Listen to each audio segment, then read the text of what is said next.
Welcome to Pennsylvania Newsmakers, and as always, thanks for watching. Well, we got a program dealing with scary scams. I can hardly say that with Brian Roche. He's the anchor consumer reporter for WGAL.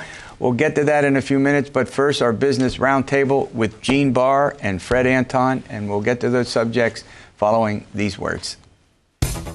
This is Pennsylvania Newsmakers, a fast-paced, unrehearsed weekly discussion with and about the leaders who shape your world. And now, here's your host, Terry Madonna. All right, well, as we tape this show, as we do this show, there is no state budget yet. The House has passed the budget, the Senate's not on board, the governor's not on board, but we have Gene Barr, he's the president and CEO of the Pennsylvania Chamber of Business and Industry, and Fred Anton, he's the CEO of the Pennsylvania Manufacturers Association. For our regular business roundtable, we're going to talk about some aspects of it that are involved in the discussions that could go on, Gene Barr, well beyond this budget right now, correct? It could, yeah. And if you're talking about pension, that's not going to be resolved. Pensions, taxes, We're going to go to conference committee on that. Right. They couldn't come to terms on that, so that's going to go over the summer. And that, again, as we've said many, many times, number one fiscal crisis that faces Pennsylvania. $60 billion, give or take a couple billion. In fact, It went up recently because they downgraded the anticipated rate of return on the two state employee plans. So, yeah, that's still going to be out there, and we're going to continue to talk into next year about what might happen. All right, I want to come back to that, but Fred, give me your reaction. Well, overview, right. Overview. The budget must be passed constitutionally by June 30th. Last year, the budget was not passed fully until April of this year. 9 months, yeah. 9 months. A lot of it was done in December. I will predict that this budget will be completed probably not by June 30th, but no more than 1 or 2 weeks into July. And there's a reason for that. And it's because of the self-interest of the legislators, both Republicans and Democrats. All House members are up for re-election in November. Half of the Senate is up for re-election. No incumbent, Republican or Democrat, wants to return to their constituents and be on the ballot. That's a great point. Yeah, I might also add that as we tape this show in anticipation of a long, July 4th weekend, the budget could be done, but Fred's right. I also I say this tongue-in-cheek, both parties have their national conventions, even though a lot of House members and senators may not be going. I don't think they want to leave Dodge without that right. And I think Fred's right. I mean, to be blunt, I'd be surprised if this went out 2 weeks. I think it's going to be done at worst next week. That is the week that the 4th, on which the 4th occurs. They're close. I mean, when you look and see in terms of the House what the Republicans and Democrats did, the way that vote went, they were kind of locking arms going, we love this budget and let's move it. Yeah. And the mood, Governor and Terzai were sort of joking around. Terzai is the Speaker of the House. Go ahead. And the spend figure has been supposedly agreed on of $31.5 billion, and there's just not the contentious atmosphere that there was last year, and there's not the demands that are not realizable for education spending and so forth. I think we're going to get some very real taxes here. I think that's a big question. And we're not going to have the budget balanced with some of the gimmickry and some of the that we've had in the past. But let's talk about that a bit. One of the things that they're talking about, and if they don't do it, again, as we speak, we don't know if they've added this or not, but the House is certainly, wants to do this gaming tax, and it involves, slots at the international airports, but it also involves internet gaming, and some of the casinos are not happy about it because the profits wouldn't.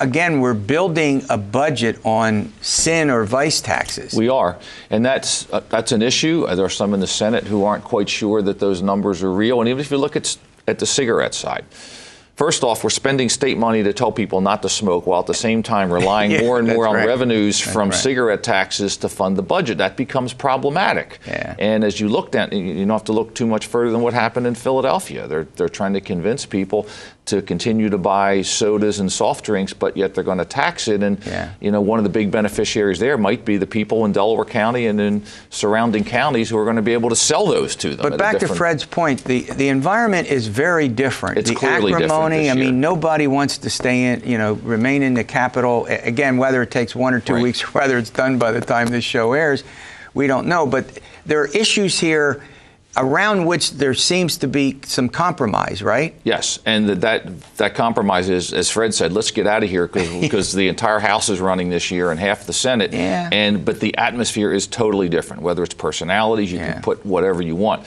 but it is not the toxic atmosphere it was in 2015. Yeah. But Fred, go to a point you made earlier. There will be no sales tax hike, no income tax hike, correct? No shale tax. Well, there will be no shale tax, but there may be, and bandying around is something that we very much oppose, which is a tax on natural gas, a user tax. A user tax, right. And or a tax which will be passed on by whoever supplies the natural gas to the user. Now, we are very much against that tax because business, we hope, will use a lot of natural gas. And we hope that there will be a real push here, which has not occurred, to develop manufacturing that will use natural gas. So we're opposed to that. All right, Fred Anton and Gene Barr are chatting with me about all things related to the budget. We'll get into a couple of other tertiary issues. I like that word, and we'll do that after these words. This broadcast of Pennsylvania Newsmakers is presented by the Pennsylvania Chamber of Business and Industry, now celebrating 100 years as the statewide voice of business, and by the Pennsylvania State Education Association and Partners for Public Education, bringing the power of a great education to our schools, our students, and our communities.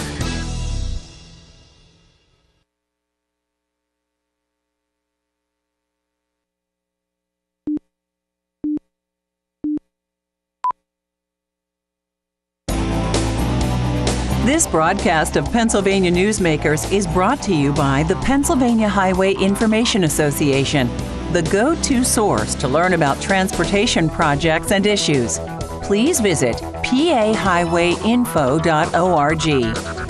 And by the Pennsylvania Manufacturers Association. Business in Pennsylvania is our business. Welcome back to the program. Well, the Pennsylvania budget could or could not be done. That's one of the problems over a long holiday weekend when you tape a show and you don't do it live. I couldn't get Fred Anton and Gene Barr to come in on a Sunday, I don't think, anyway. All right. Fred, we started talking about the pension situation. They did reach an agreement. Stay in the defined benefit program. We're talking about the two big pension systems, one for school system employees and one for state employees. All right, 401k for people earning over $50,000 a year. Up to that, you stay in the defined benefit program. But the Senate, okay with it. The House, well, they didn't even get to bring it up. But now the House says, let's do it. It's confusing. Is there going to be real pension reform? What's the sense you get? Well, the sense that I have, first of all, the big dichotomy is between current employees and new employees. And of course, to get real savings, you probably have to do something with current employees. But you've got to do plenty with new employees to get big savings. This is estimated to produce, I don't know what kind of savings. I thought I heard $5 billion. That's a drop in the bucket in the liability. Yeah. So this is really a Band-Aid. This is a first step. And what first steps have amounted to in my 40 years is final steps. Final steps, first step. First step is a final step. And let me say this, one of the big things here for existing employees is the Supreme Court. Now, as we know, the Supreme Court has an overwhelmingly Democratic majority on it now, and I just don't think anything with current employees would fly. Yeah, he makes a great point there. I think there's been a consensus that dealing with current employees, they went through that debate in the legislature. I know you followed that. Yeah. It has to be new employees, it seems to me. Is the other option, and that's not on the table, to do a straight 401k for all new employees, but does that get rid of the debt?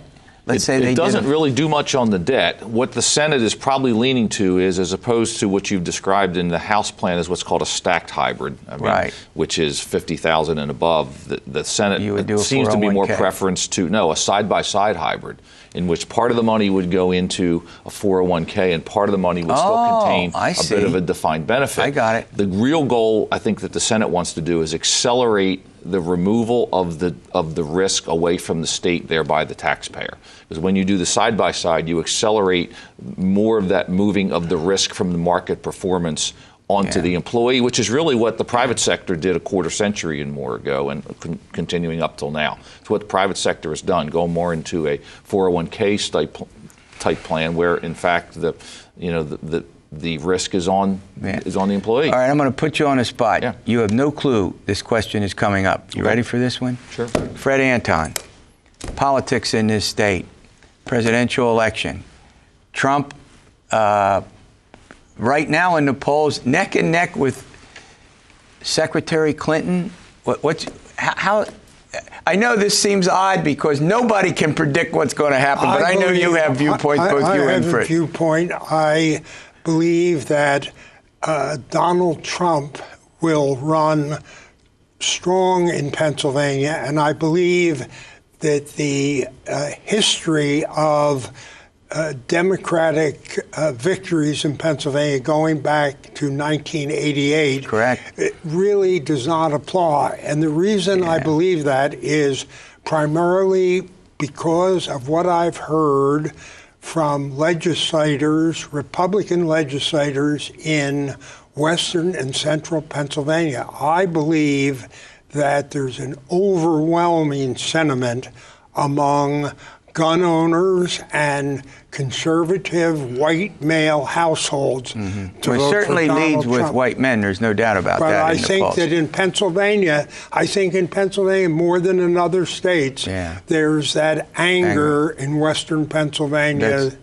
Well, the polls show it very close, and there's lots of speculation from the national media that Pennsylvania could be what they call the tipping point. You win PA, as Fred, you win the 270. I'm not predicting that, but I understand. But give me your sense of that. Look, this is a presidential, and you're the expert on this, but this is a presidential campaign, the likes of which I've never seen. Who would have ever predicted, sitting here a year ago, Donald Trump would be the presumptive nominee? I don't think anybody did. We would have all guessed Jeb Bush or Rubio or Cruz or maybe somebody else, but we all assumed that Trump would come in if he did and flame out. But he's there, and he certainly tapped into, as Fred noted, this tremendously disaffected, disgruntled segment in Pennsylvania as well as the U.S. So we'll see what happens. And conversely, here's what's fascinating: for the first time in modern history, both candidates are unpopular with the voters. Fred, I mean, it's not like the voters. You're right about your analysis. I couldn't agree more with you. Throw in Ohio, Michigan, Wisconsin, where they also have a lot of blue-collar, workers who feel that the recession, is not over for them.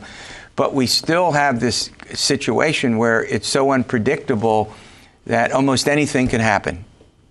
Well, I think that the major lesson of the Trump phenomenon is the anger and the way in which the middle class and the lower classes have been unable to find jobs. I really do. I think that's the major factor. All right, Fred gets the last word in this segment. Coming up, this is something you want to stay with us for, and we got an expert on this, scary scams. We'll find out what that's all about.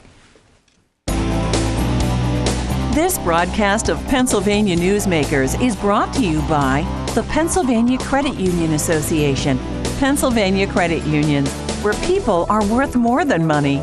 To find a credit union that is right for you, Check out ibelong.org and by the Energy Association of Pennsylvania, Pennsylvania's energy information source.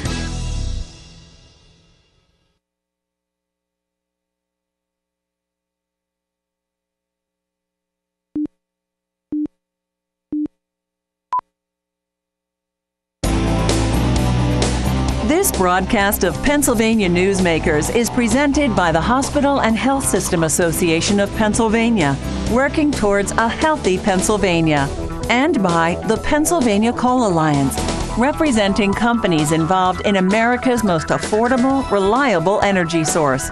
To learn more, visit betterwithcoal.com. Well, here we go. Brian Roche, he's an anchor and a consumer reporter for WGAL-TV. And I must tell you, when he talked with me about scary scams, I said, scary scams? And these have to do with THREAT, right? Threat? Do I got that right? You do. Go ahead. Explain this. Well, the IRS scam is still very prevalent out there, threatening you that the government's going to come after you if you didn't pay your taxes. And it's a scam. It's been a scam for a long time. The IRS doesn't call you. But we're seeing a growing trend, Terry, with threat scams. You know, scammers work on playing with your emotions. They either make you really, really happy.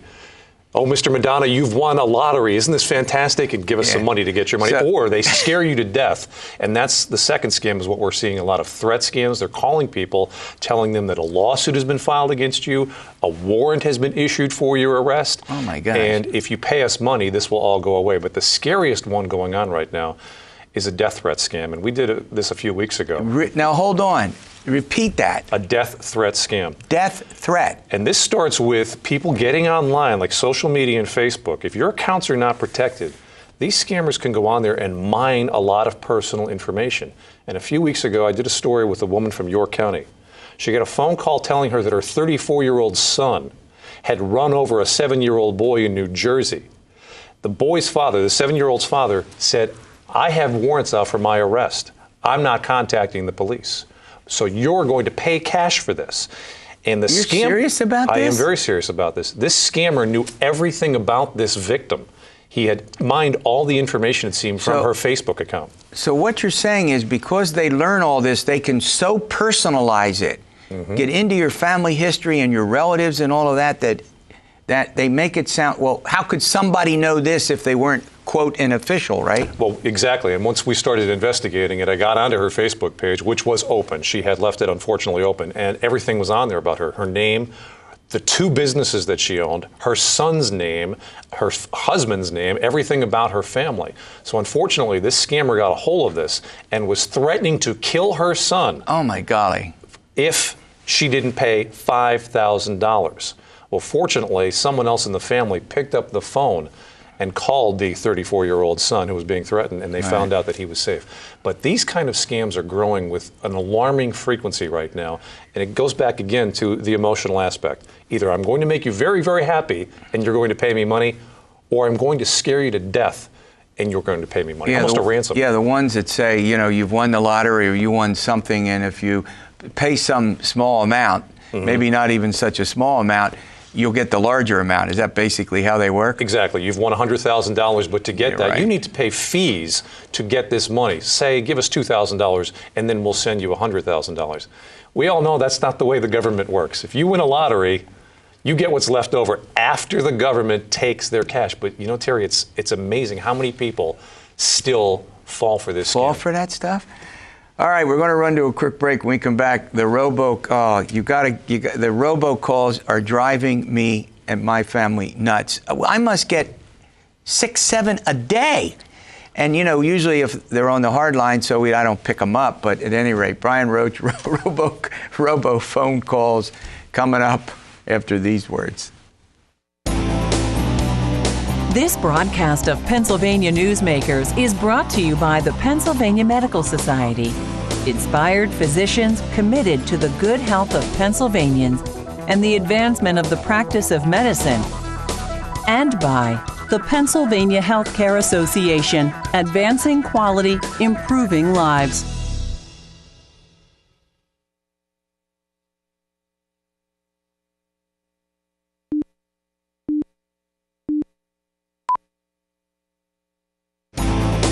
This broadcast of Pennsylvania Newsmakers is brought to you by the Pennsylvania Business Council and by the Pennsylvania Business Council Education Foundation. Brian Roche from WGAL-TV. He's an anchor and also a consumer reporter. We're talking about a variety of scams. Okay, we were, as I promoted this before we went to break, the robocalls. How are we getting to where we are now, where you can get 5 to 8 a day? We're losing this battle against robocalls. There's no question about it. Some new statistics just came out. You know, a lot of people are afraid of being scammed over the internet, and you should be. But new statistics from the federal government just show that 75% of the scams attempted in this country are coming over our telephones. And the scammers have this technology, Terry, that we cannot keep up with. They have in the computer auto dialers. Right. And they can just program that auto dialer to call every single potential numerical number in the 717 area code, the 570 area code, the Philadelphia area code. Yeah. And it's not a phone call. It's a computer. It's a piece of software making these calls, and they pump them out at an alarming rate. I have some statistics here for you. These just came out 2 days ago. According to UMail, the National Robocall Index, 930 robocalls are made in this country per second. Wow. 930 per second, that's 55,000 per minute, 3.3 million per hour. So if you and your family think that you're being singled out by these robocalls, it's a carpet bomb. They are not stopping, and it's almost impossible for law enforcement to try to catch up with these guys. They're using this software in computers, such as your laptop, and they can use it in one location for 2 hours, move down the street, and do it again. We almost never pick up the phone anymore. The other thing that they've done is now they're using a local area code. Yes. Normally, if you got a call outside your area code, some of them say unavailable. Well, you know you're not picking that up. Some of them, we're in the 717 area code, but we could be 412, 814, whatever it is. But they're now, because I live in 717, they're coming through as 717 and the name of a local town. They're trying to get you to believe that a local call is coming in. If you see a call coming in from a different area code or an 888-866 toll-free number, you're going to look at that on your caller ID and say, oh, that's a telemarketer, I'm not answering it. So they can program these auto dialers that I just mentioned to call and make it look like the call is coming from within your area code. You may think that it's me calling you. You may think it's one of your relatives or your neighbors. Just getting you to answer the phone is half the battle for them. So if they make you believe that's a local call, they get you to pick up the phone. Then they can start their pitch. But this is also growing. The other thing they're doing with the caller ID, they're putting your name and your number on your call as they make it to you. Why? If you have call blocking technology, you can probably block up to 25 numbers. But I guarantee you, you will never say to yourself, you know what? I'm going to block my own telephone number. So the call gets through. God. They're very tricky. Look, I want to thank you. Will you keep us updated? Come back and keep us updated on these. This is wild, and it's only getting worse. All right, we'll see you next week for another edition of Pennsylvania Newsmakers, and have a great 4th weekend. We'll see you next week.